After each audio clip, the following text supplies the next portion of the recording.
the nice thing for TaylorMade is that Rory landed on this QI35. Rory landed on the shorter build. These were ideas that TaylorMade had that they sent to him. They sent him in his spec with, because they could easily just send out heads. He's got the shaft. He can just plug and play and find a head that he likes. But they also sent him some shafts that were an inch shorter than what he's normally used to playing.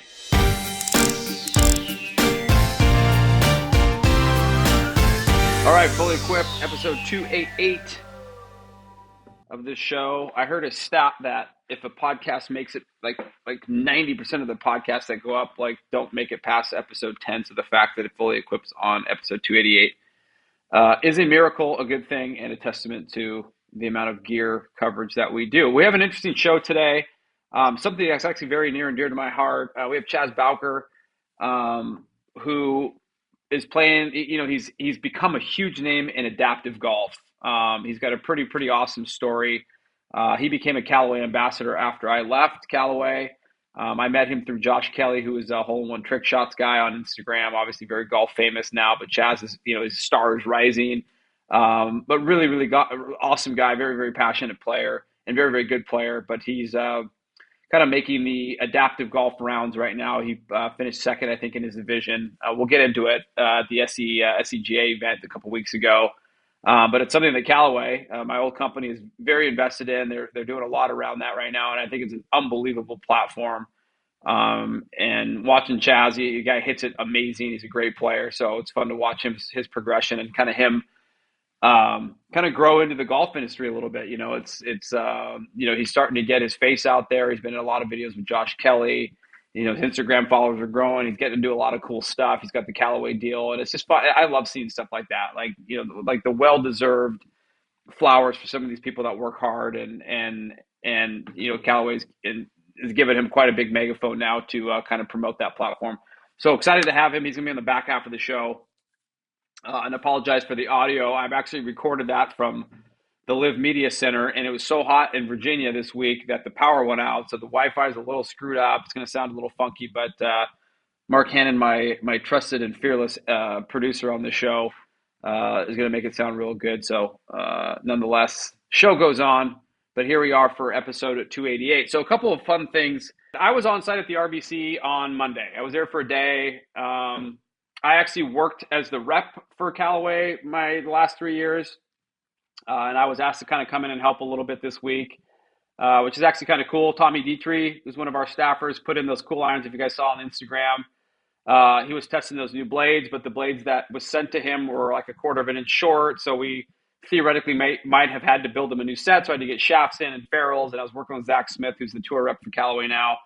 But then Tommy went off and hit the irons. We spec'd him out for him and kind of matched him to his Callaway Miura irons that he was hitting, and I think those irons are going into play. So that's a little nugget that you guys didn't know. There it is. Anyway, Ryan Brass on site. He works for Scratch now, good buddy of mine. But he reported that Rory McIlroy put the QI35 driver in play. And if you saw my Instagram, I kind of said, there's more to the story than just a driver switch. So this is how this all goes down. So as you guys remember, Rory went with QI35 early in the season. He had it in there, and he had it in there, and he went back to QI10. So big story at the PGA Championship. His driver didn't pass the test, and he more or less was forced to find a new driver. So the driver that he played the rest of the week at Quail Hollow was his backup driver. But the way that it works for TaylorMade and the way that it works for Rory McIlroy is he's got a squad that he works with on his clubs. It's Keith Barbaro kind of leads the bunch, and then Adrian Riedfeld's in there, and they all kind of work with Rory. But for the most part, Keith's the loudest voice in that room. But they do some really, really cool things with Rory in regards to his drivers and his 3-woods. So they sent him a bunch of different options. They knew he was going back home for 3 weeks, and they sent him home with a bunch of options for drivers. So Rory actually went back with some QI35 heads and with some QI10 heads. They gave him options. These are all your spec, and they actually sent him some shorter options as well, shorter shafted options.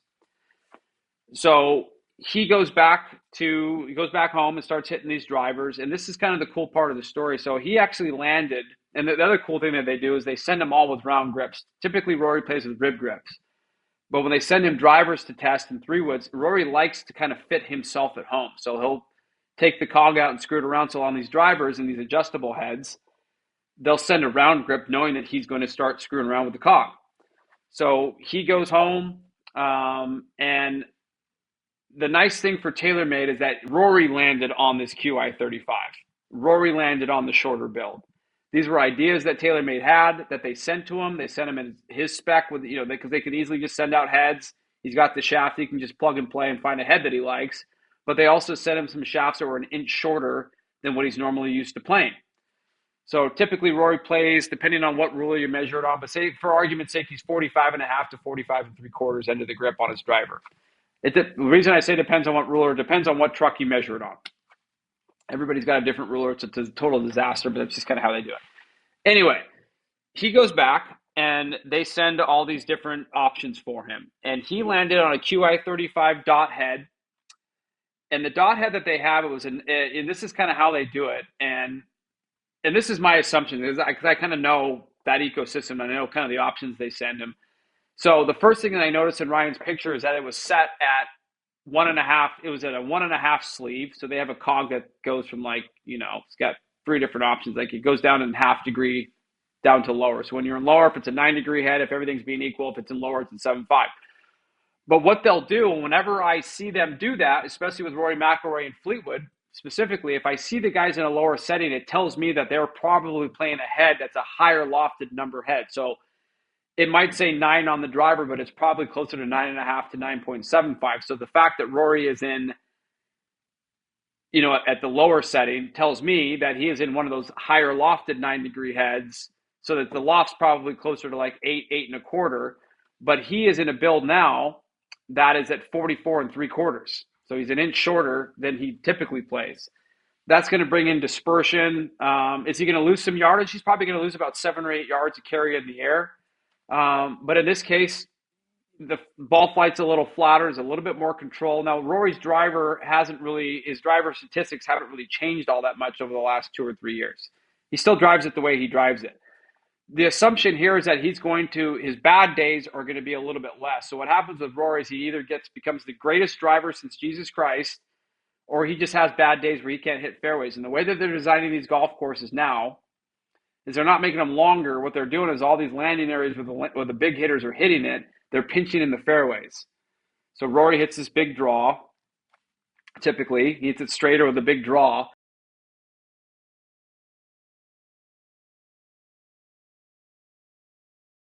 Tactic, a new way to hit the fairway. And one of the best ways for a guy that fast is just to make him into a shorter driver, something that he hits a little flatter, that he's relying more on rollout, doesn't carry it as far, the ball's not in the air as long. But the cool thing about this story is this was more or less Rory McIlroy choosing to go this direction, choosing to go with a shorter build. So the setup of the driver, everything else is the same, but it's Fujikura shaft, Ventus, black 6X, tipped an inch. It's at 44 3/4.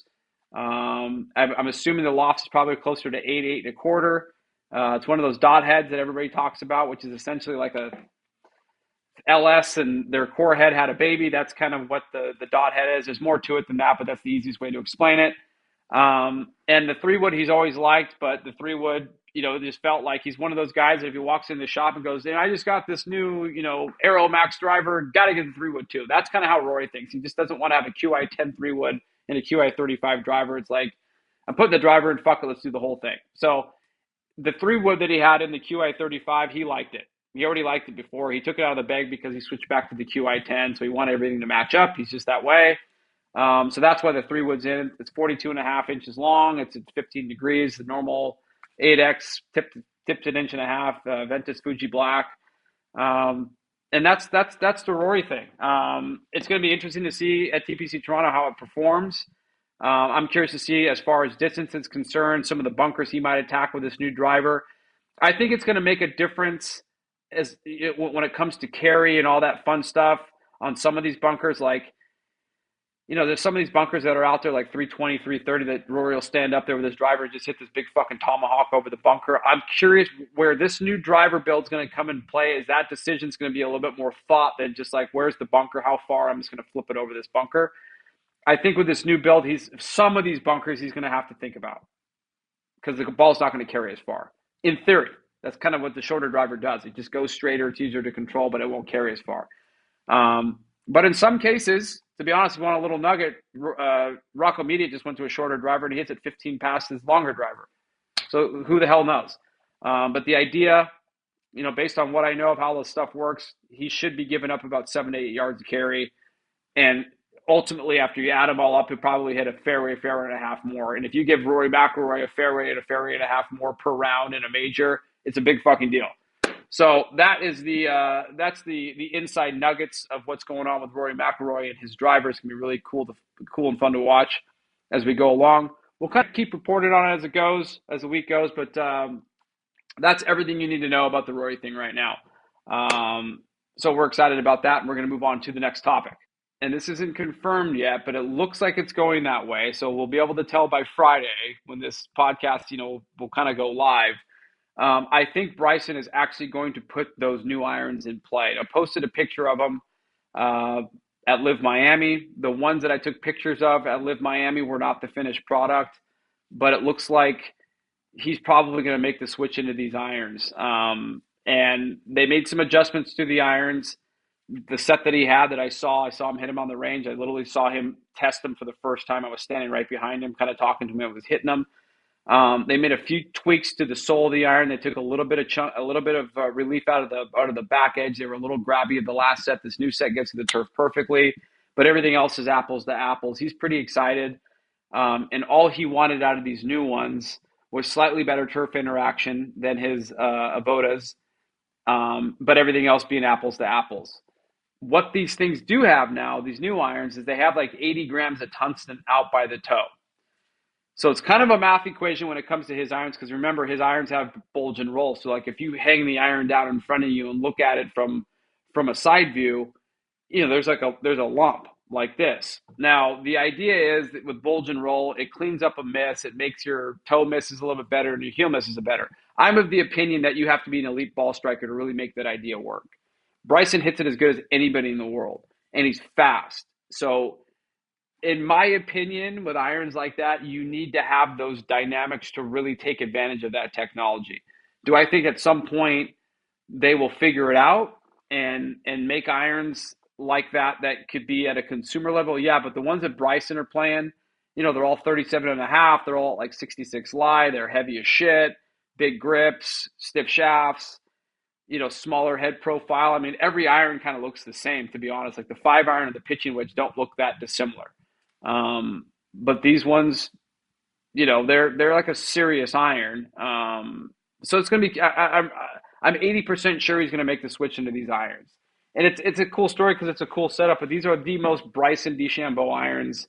This is like 7 or 8 years of him wanting to try this idea, going down this rabbit hole and really figuring it out. And I think this, in combination with some of the balls he's testing, which is a whole nother story that I'll share with you once it's done, because oddly enough, I found myself, I don't want to say on the inside of those conversations, but like I'm in there. And it's a few different companies, some R&D people involved, Bryson, it's a really, really cool story to tell. But I don't want to jinx that one. I want to see how it plays out and see what he ends up landing on. But this is a story with Bryson DeChambeau where the irons have to marry up with the golf ball. Like, it's not necessarily with the driver that he's seeing the golf ball not work for him. The driver's fine. His 10-degree 3-wood's fine. His little 5-wood's fine. It's when he gets to the shorter irons, we're talking 8, 9 wedge, and the wedges. The ball's curving a little bit too much and it's launching too high.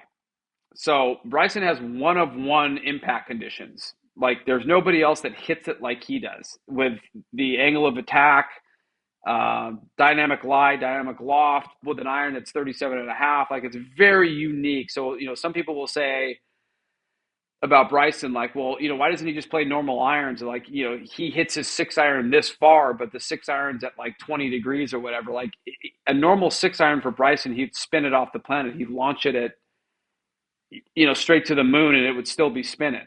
So he legitimately can't play with normal clubs because of how he swings it and because of the makeup of his iron. So the golf ball that he chooses has to complement the iron. So he is more or less designing a golf ball to fit his irons. And I've always preached to you guys, even when I was at Callaway, I always said ball first, club second, like marry the clubs to the ball. Bryson's the first tour player that I've seen where you're marrying the ball, you're creating a ball to match his clubs. And it's literally like 8-iron down. Because for the most part, most of the golf balls he's tested, I would say 80% of them, the ones that he's used, have worked driver to 6-iron or driver to 7-iron. So when he gets to the scoring clubs is when the golf ball starts to get a little wonky. And there's a ton of variables to manage. So as opposed to trying to find a ball that already exists and making it work for him, which he's done well because that's what he's been doing for the last year and a half, 2 years. Now they're, I'll tell the story at some point, literally making a golf ball that jives with his set. And when that's done, it'll be a really, really cool story to tell because of where I sat in the conversation. And I'm excited to tell that story because Bryson, when it comes to equipment, he's very knowledgeable, very, very smart kid, and he's very, very passionate about it. And he's like one of the funnest people to talk to about equipment. So you guys, if you ever wanted to know, like, my relationship with Bryson, I met him my first year at WRX. He was the first person that he was literally the first sit-down interview I ever did for Golf WRX when he was still with Cobra. He was about 25 pounds lighter than he is now. He was just Bryson DeChambeau, like young, kind of upstart PGA Tour player. He wasn't the juggernaut that he is now. It's been really fun to kind of watch him grow and become Bryson. But our conversations have always been the same. Always been the same. Every single time I see him, we talk gear. He's got very big ideas around gear. I find him completely fascinating. And, he's some of the stuff that he's onto some pretty interesting stuff. And some of the reps out there that really know equipment know that he's onto some stuff. Like some of the things that he's working on with the bulge and roll and what he's discussing with the driver. It's interesting stuff. And there's a ton of runway to grow there. So do I think every idea he has is going to become something? No, but some of the things that some of the rabbit holes he's going down, like you'll see a lot of it in 5 or 7 years. So he's way ahead of his time in that regard. So I'm excited. I'm excited to see what happens with this iron switch. And, it's Bryson. He's always a story. Bryson's always a story. The Bryson stuff never gets old to me. And, Kellen Watson was on our show 2.5 weeks ago. And he said the same thing that, we've all been saying this on the range. When Bryson gets everything in his bag, and it's fix the arrow, not the Indian.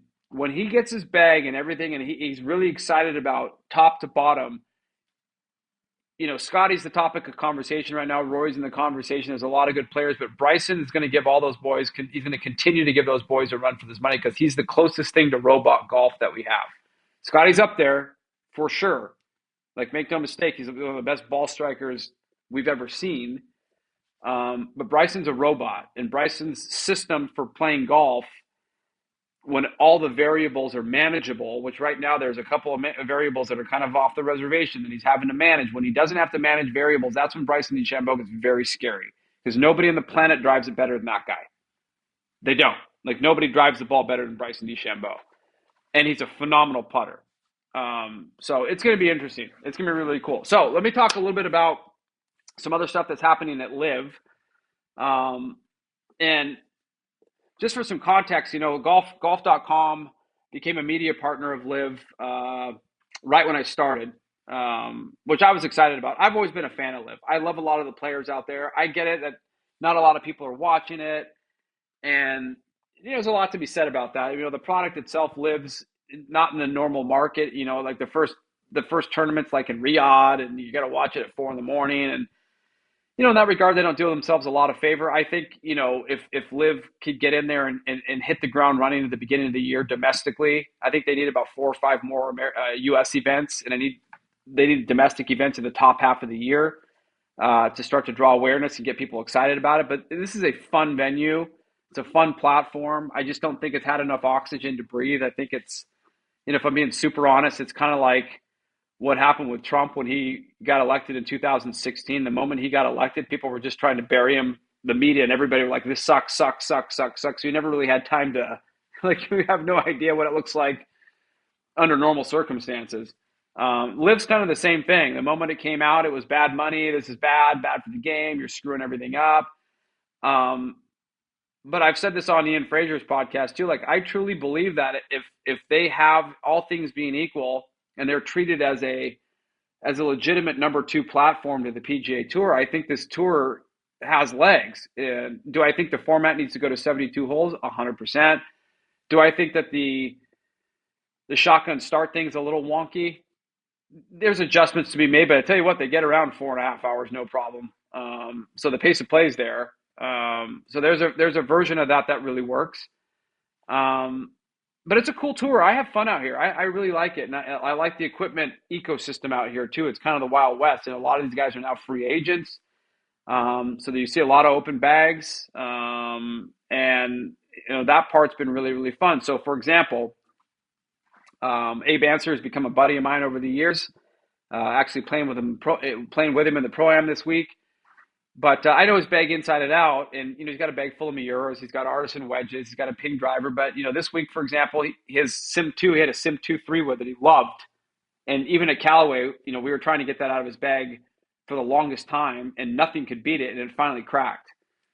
So this week he had to find a 3-wood, and it was fun to watch. Juan Pena, who's one of the reps for Callaway, he's a sales rep, but he works all the LIV events for us.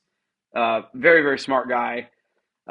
Built him up a triple diamond 3-wood with a Ventus Blue 8X shaft. And what he did to it, actually it was a 7X shaft, but he did something interesting that I thought was actually quite clever. And I've seen a couple of our reps do it in the past, is when a player, Abe was in a Ventus Red in his old 3-wood. And Ventus Red, there's a lot of feel at the bottom. That's kind of the whole point of that shaft. It's kind of designed to kick the ball up. And Abe can get in the air with anybody, but with a 3-wood, his angle of attack is pretty steep. Like he likes to drive it down and he likes to hit it up in the air.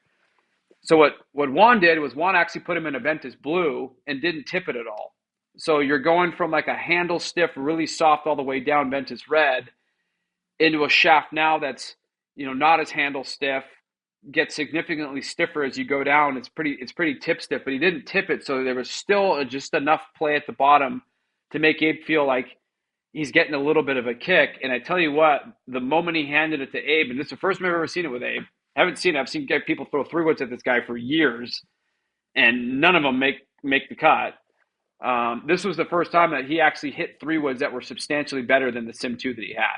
Like, he got handed a golf club that was far better than anything he's been hitting for the last 4 or 5 years. So that was really, really fun to see. I'll post something on my Instagram and you can see some of it go down, but that was a really, really cool thing to see because I've been watching Abe Ancer hit 3-woods and irons and everything forever. He's got kind of a cool bag, but the 3-wood's always been the emotional part of his bag that he just will fight. And, God kind of did the work for him by, cracking his face. And I got to give Juan Pena credit. He went in there and had an idea and got clever, and all of a sudden, Abe's going to put that 3-wood in play, and he hits it. He's got a new weapon that he didn't have. So his bag got better today, which is pretty cool to see. Other equipment stories from LIV. I'm just trying to rack my brain. Obviously, there's a lot to think about. But if you guys saw, Mitsubishi came out with that red, white, and blue shaft today. I actually have it in my driver because I'm playing in the Pro-Am tomorrow. So I have a Ping LST with that shaft in there. It's a blue board. It looks amazing. So really excited to take that out there. If you guys want to know what I'm actually playing in the Pro-Am, and this isn't the final what's in the bag, but this is what I brought here because I'm in a kind of a club pickle because I left my clubs. I played golf in San Francisco last week, and I left my clubs in San Francisco because I just did not want to schlep my clubs back to Toronto, so I left them at my buddy's house. But I have this bag. I have a Ping LST driver. I have an R7 mini driver, QI35 5-wood, which I love, by the way. The QI35 5-wood is amazing. Strixon 5-through pitching wedge. I have my Ping 430 hybrid, and I have some pretty dope Vokey wedges in there, and the Jailbird putter. So the last thing I want to talk about, because it's kind of like I tried it, and this is what I thought. So I played. How do I start this? I've made a conscious point to pull the Callaway clubs out of my bag on purpose because I needed to get away from. It's such an emotional thing for me at this point. I played Callaway clubs. That's all I played for 4 years. It's all I know. It's what I'm used to. But in this new job, I had to get used to some new stuff. And what I found was whenever I was hitting stuff, and I was going through the motions, what I was finding is I was always kind of going back to my old Callaway stuff because I was comfortable with it. I was just so used to it. And it's not a numbers thing. It's not a preference thing. It's just kind of like, well, I'm comfortable here. So maybe I'll leave this in the bag, or maybe I'll, leave these irons in the bag. And finally I just said, look, I'm not going to get to know any of this stuff unless I literally go cold turkey off of the Callaway stuff. And it was hard because some of the Callaway stuff I pulled out of the bag I hit it better than the other stuff.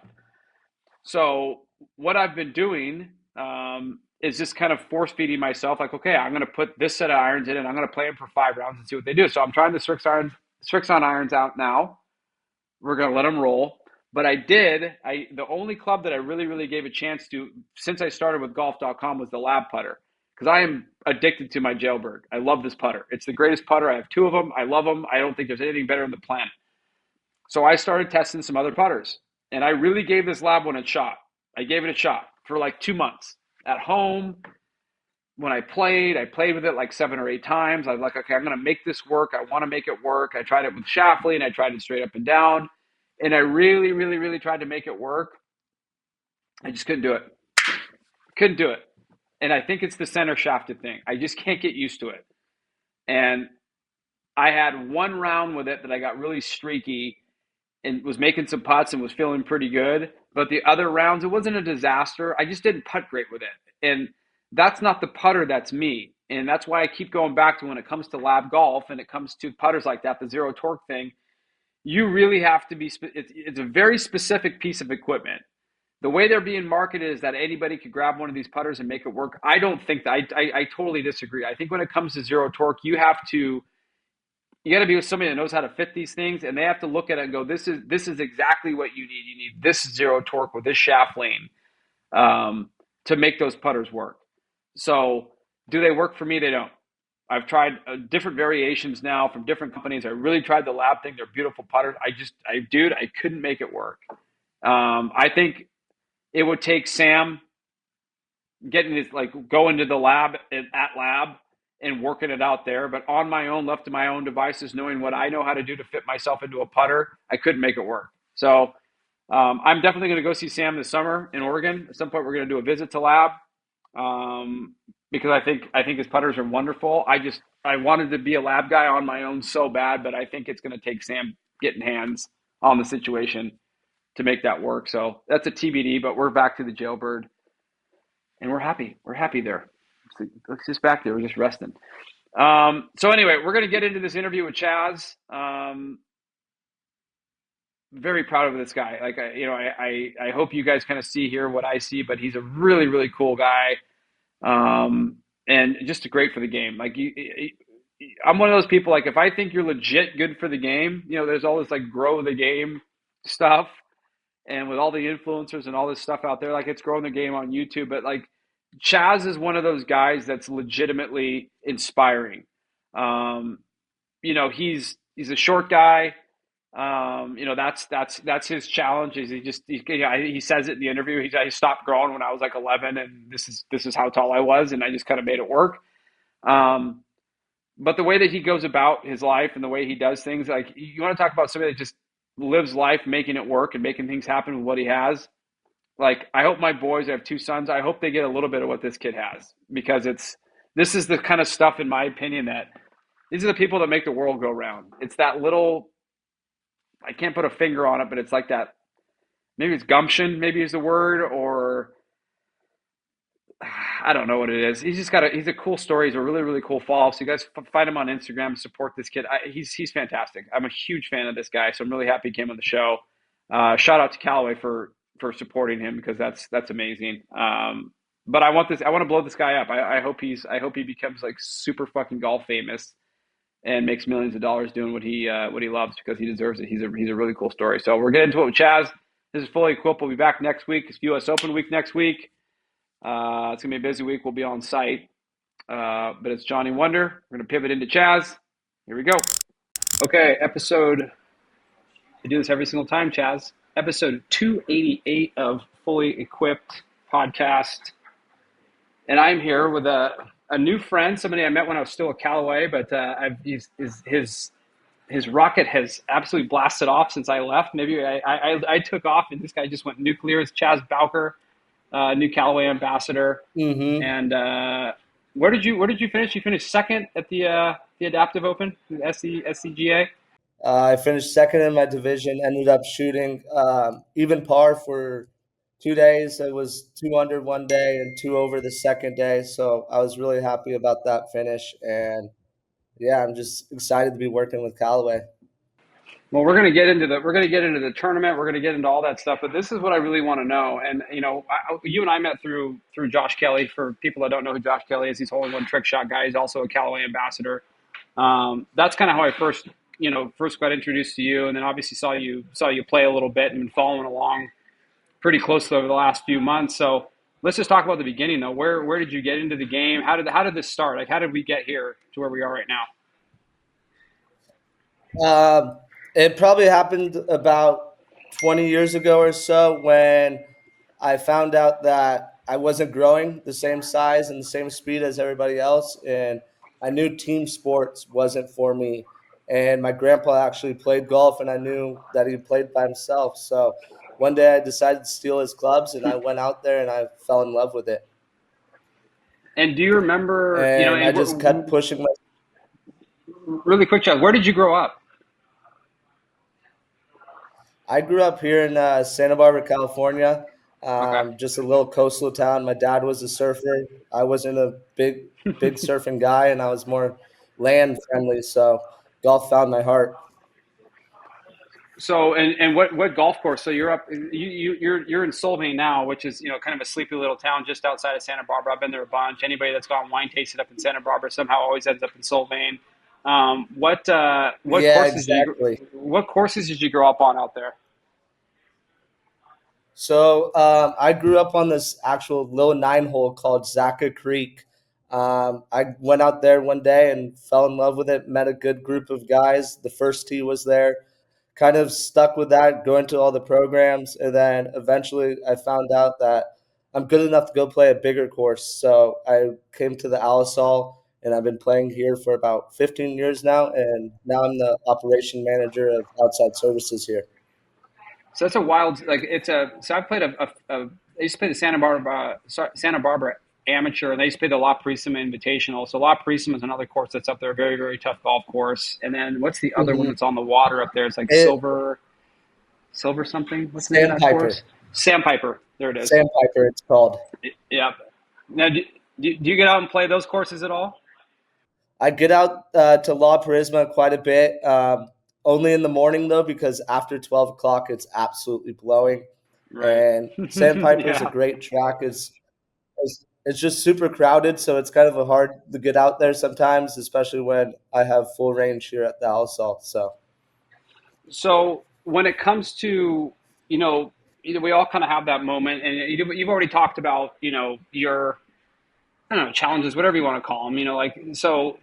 But obviously, we all have our own paths into the game. Yours was with your grandpa, but at what point? Because you turned into a curious golfer into a really good golfer. Because the one thing that I've noticed about you, and Josh Kelly told me a little bit about your story, but like you played a lot of good golf for a long time, so you've been a good player for quite a while. hmm So when did yeah, that start? When did you really start building your game out? So I have a good friend of mine. He's a member at the club, Johnny Heno. I was just kind of playing around, having fun with the game, playing with my friends, and then the inaugural U.S. Adaptive Open came out about 4 years ago, and he sent me a message and said, "Chaz, you need to play in this." And after that day, I set a goal, and I wanted to get to a one handicap, and I was out there every single day playing as hard as I can, hitting 500 to 300 balls a day. And when I found out I made that cut, it really drove me to push the game to as far as I can. Because if you have a swing, own your swing. Even if your disabilities get in the way, you could find a way and do it. And that was kind of the fun part about watching you hit balls, because I've met a few of the adaptive athletes, and everybody has their own different challenges or whatever the hell you want to call them. But ultimately, the one recurring theme through all the people that I've met is they've all kind of found their their way of how to, way of doing it. So like one of the examples I can give you is, I was a clubhouse kid and a bat boy for the Angels for a couple of years. And, we had a pitcher on our team, a guy named Jim Abbott, who, was kind of the first big athlete to have a disability like that. Like he had no right hand, right? So he was a one-arm pitcher. And he ended up being like a 4 handicap. And the one thing that he learned how to do is he figured out a way, because he was an athlete at heart, like he was a professional athlete. So he's like, I can find a way to play this game and enjoy it, but I just got to find my way of doing it. And what he always told me, and the way that he would play is he would take his right arm, because he didn't have a hand, and he would kind of brace it against this, like his left forearm, and then he would hold the club, and he was like a 4 handicap. He could really play. He's like the advantage that I Mm-hmm. have over other golfers is that I only have one way to play. Like I can't figure it out and really work on my swing. I needed to figure out a way for me to hit it solid, and that's the only swing that I had. Once I figured out I played, and I didn't have to worry about the Exactly. rest of the stuff. Um, so for you, as you came up, like once you kind of found your way into the game and you could play, did Mm-hmm. tournament golf start to creep in? I mean, besides the adaptive stuff, did you have designs on playing more competitive golf, or like was it just to have fun? Like where was that? No, I plan to play more competitive golf, and once I found out Edga had world rankings for disabled golfers, and Oh I wow, said I want to get on top of this, and I kept playing small adaptive events just to get points, and then once the golf associations found out that adaptive golf is growing, they started making bigger and bigger events, and I was like, I need to be there. Let's play, and right. I started signing up for those, doing well, and then I tried to do SCJ 4 balls in like normal golf tournaments to try to improve my game to keep up to the greatest level. And what So as far as like the course layouts and stuff like that for these adaptive opens, like what kind of modifications do they make, or do they are you guys just playing like a normal golf course? Like what do they do to yeah, how's that work? for short stature players, we actually end up playing anywhere from 5,800 to 6,000 yards, Okay. um, and then from there on, it's normal golf. Okay, so some of the overall length of the golf course is a little shorter, because I saw you hit it. Like I mean, you hit it. Yeah, it's just It's more or less like just making my I guess the carries tee balls a little bit easier. Yeah, go ahead. I'm sorry. My carry is like 240. So with the shorter course, it definitely has more challenges in the play, such as bunkers and stuff like that. So honestly, I think it does make it a little bit more challenging when we get pushed up. So I think I got to work from that and just keep on riding. Well, that's what I was going to say though. Like for some of you better players, like because I've seen you hit it at ECP, so you hit it plenty far. I mean, you hit it as far as Hmm. anybody needs to hit it, right? And so I have to imagine, and I said this to Josh because he kind of explained a little bit about the golf courses that you guys play. And I'm like, well, if he hits it like that and he's playing 5,800 yard golf courses, like I'm assuming he just dominates.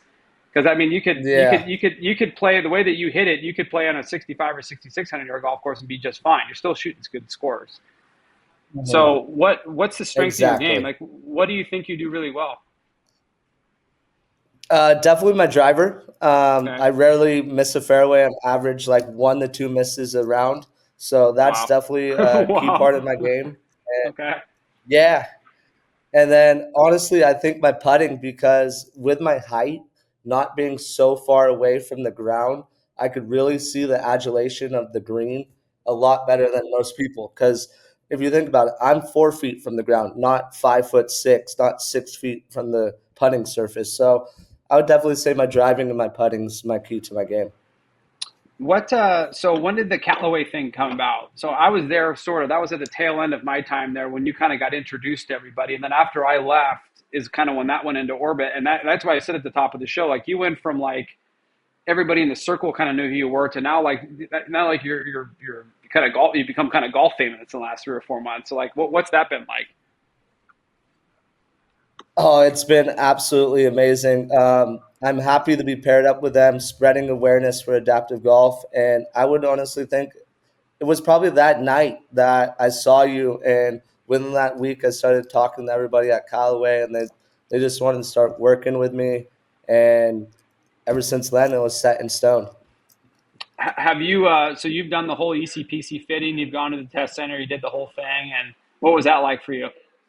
It was like a dream come true being able to see a facility like that and seeing all the behind the scenes of how the ball is made, how the clubs are made, the testing and all that.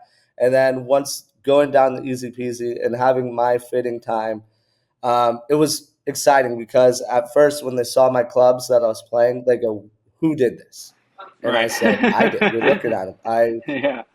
I I found a way to play this game, and this is the way I'm doing it. And the guys in the tour department said, let's build you something right. So we spent a couple hours down there, and now I fitted with full on set, and it's absolutely game changing. How much do you tinker with your equipment? Are you a big equipment guy, or do you follow? Are you like me? Like, are you a gearhead, or do you just kind of play with what works? I kind of find one thing and stick with it. For the longest time, I had one wedge in my bag, my gap wedge I had in my bag for about 7 years because I loved it Wow. so much. Um, so once it clicks, I'm like, that's it. Let's not change it. So what's in the bag now? Like you got fit, you got So full as far Callaway kit. What's in there now? Yeah, so I go Vanquish shafts, triple diamond TD elite driver. Okay. I'm playing the elite titanium 3 wood. I'm playing elite triple diamond 5 wood and 7 wood, Okay. and Love it. then I go to a 5 hybrid for my 5 iron, and then I took out my 6 iron and I'm playing 11 wood, Oh wow, and that's a then wild 7 through setup. pitch.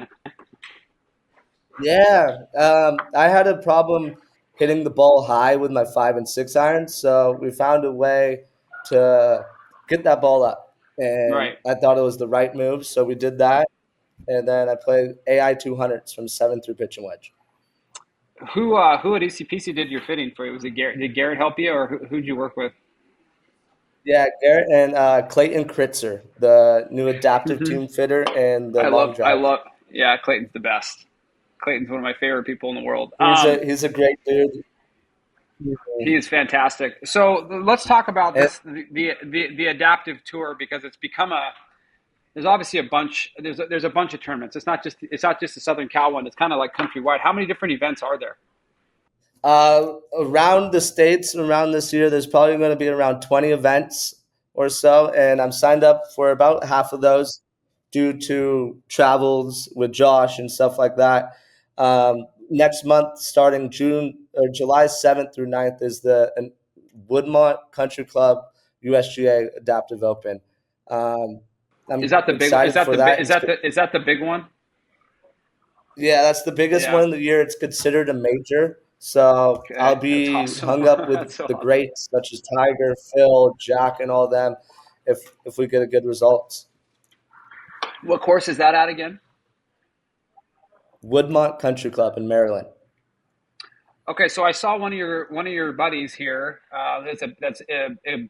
He's a ping ambassador, and his name escapes me now. I just Uh-huh. met him. He's here at the Live event today, and I told him I was going on with you, and he mentioned this event in Uh-huh. at Woodmount.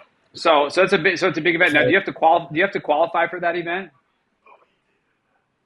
Yeah, so you have to qualify for the event. Ever since last year, they added qualifying stage and also a cut after the second day. So right before the inaugural Callaway Adaptive Championship at Goose Creek, they hosted the Adaptive Open qualifying. I was tied for the lead going into 17 at 3 under. Fortunately, made a bogey on 17 and 18, I thought it was a par four, but it was actually a par five. I looked at the wrong scorecard. So I Okay. went for it at two, and that wasn't the best decision. So I ended up finishing 1 under par and qualified for this fourth U.S. Adaptive Open. How many of these have you played in? I played in every single one. Every single one. Wow, that's wild. Yeah. And they're are they are So they I'm trying to always get to know. are they always at the same course, or they move them around? No, so it's going to be moved around. So the first 2 years we're at Pinehurst, number 6. Okay, And then cool. last year was Sand Creek Station in Kansas. And then these next 2 years are at Woodmont Country Club in Maryland. Wow. Okay. Now, talk to me about the relationship with Josh Kelly. So how are you guys buddies? That's a good one. So I was playing in the inaugural Gap Adaptive Championship up in Doylestown Country Club. This was this past October, and me and Josh were friends on social media. Never really met, and I knew he was in that area. I shot a message saying, "Hey, I'm coming out." He replied, "Let's go golf." And I drove down to Atlantic City. Yeah, drove down That's to Atlantic great. City Country Club. We filmed a little 18-hole match, and after that day, we felt like we were friends for years. Right. And the drive of that video went the way we wanted, and we're like, let's continue this road. And ever since then, from October to now, we're like best friends. Yeah, you guys have kind of become like a little duo, like over the course of the last, because usually Josh has been kind of a lone wolf, and it's been fun to watch, him have somebody else Mhm. on camera with him. You guys seem to be doing quite a bit together, so that's been fun to watch. Now, how much content were you creating before you met Josh? Were you already creating a bunch of stuff? Was that like your thing, or? Not really much content. I was just kind of posting my golf swing, spreading adaptive golf, getting ready for all these tournaments, and I was kind of using it as like a comfort spot, knowing that I have a Right, good swing, and because there's not many adaptive golfers around my area, so we right. can't relate. And that platform was a platform I was able to relate with other golfers, and now it's just full drive. What's the lowest score you shot? 69. Where did you shoot that at? Goose Creek. I Okay, actually have a nice. story for Yeah, that nice. I want to right hear it. Yeah, here. tell me. Okay. Oh, you got it So tattooed. I got a tattoo for it. It was my lowest tournament finish at Goose Creek, and the first day I was 1 under, and my caddy goes, "Chaz, we got to do something for it," and he's full of tattoos. I go, Okay. "Let's get a goose. Let's get a goose at the end of the week." And he goes, "All right, we'll do it. You got to hold your word." And the next day I shot two over. And then the third day I ended up shooting 2 under. And I was like, guys, I did it. Let's go get a goose. It was at 8 o'clock at night, right as we left the golf course. And yeah, it's stuck with me now. Yeah, you remember it for the rest of your life, or it's tattooed to your Mhm. body. Um, how much? Exactly. How much now, as far as the travel is concerned? Like since you and Josh started working together, and then obviously you're playing a lot of these tournaments. So are you on the road quite a bit now? I mean, do you kind of live like the influencer life where you're going from place to place, or you try? Yeah. I kind of got caught up to that. I've probably traveled over 10,000 miles since October. The club wonders where I'm at, but they're full ride. So I'm usually a week home or two, and then I'm gone for a week. Within the last 4 months, this has been the longest time I've been home, which is a week and a half so far. And you just go, go, go, go, go. What as far Go, as like go, go. the experiences that you've had since you've started this, like what's been the coolest thing since all this has kind of Um, happened? Definitely the presence of the locker room at Oakmont a couple weeks ago, Mm, doing media okay. day, stuff like that. Being able to be in a facility like that and knowing the greatest were there and being able to play Oakmont was probably one of the bucket lists I ever got to have. And you guys, did you get to play with Josh at Oakmont? Yeah, so we ended up doing the two-man team scramble. That video is coming out this week, Who and was we it? played great. You and Josh, and who else? It was just me and Josh trying to beat par at Oakmont as a Oh two-man team wow. scramble. Okay. He played the tips. He played the tips at I think it was 7,800 yards more or less. I played the USGA tees that they set us up at, which was 6,600. So that's 600 yards past what I'm normally playing. So I Right. consider that US conditions. Oh my God, yeah. Um, so that was a adventure. I know I was like running through the rough because I couldn't lift my legs high enough. And what what uh what what did you think of the golf course? It was absolutely amazing.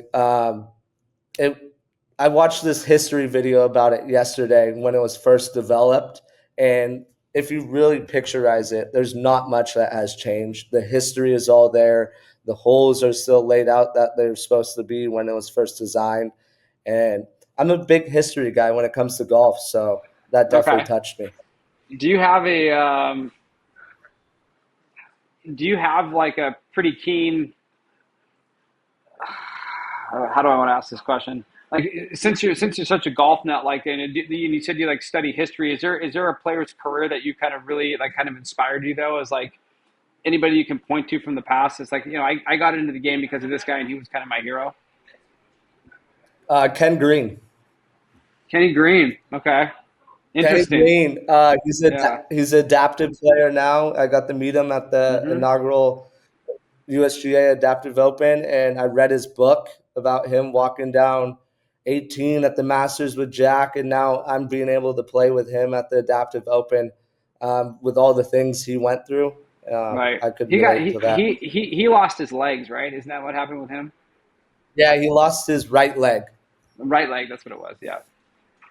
Hmm. Wow. Now, how much pro golf, like as far as like the tour, and do you have any interaction with tour events, tour players? Have you met any of the current players? You got any access to those guys yet? Corey Connors, I got some respect for that guy. We were actually at the Masters, and we're walking to the first tee practice round Wednesday. I got pimento cheeses in my pockets. I got all that, and I have two nice beers. And Corey comes up to me and goes, "Hey, Chaz, can I actually have one of those?" Right before he tees off, and I was like, "No, not yet, Pop."